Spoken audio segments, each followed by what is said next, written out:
ଆଜିର ପାଣିପାଗ ଯଦି କଥା କହିବା ତାହେଲେ ଆଜି ହେଉଛି ଡିସେମ୍ବର 5 ତାରିଖ।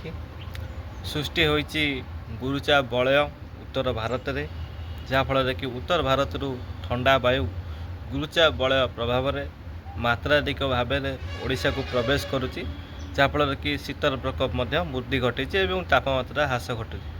ଏବଂ ରାଜ୍ୟରେ ବିଭିନ୍ନ ସ୍ଥାନରେ ପାରଦ ଯଦି କହିବା 10 ଡିଗ୍ରୀ ତଳେ ରହିଛି।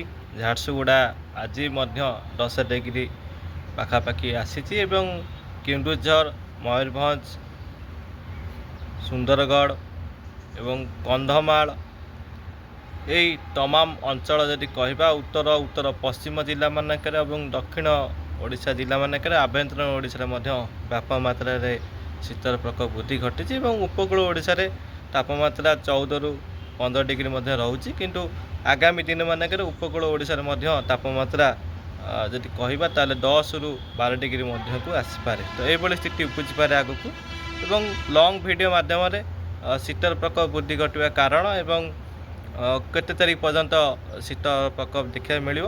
ତ ଲଙ୍ଗ୍ ଭିଡ଼ିଓର ଅପଡ଼େଟ୍ ରହିଛି, ଆପଣମାନେ ଯାଇକି ମଧ୍ୟ ଦେଖିପାରିବେ।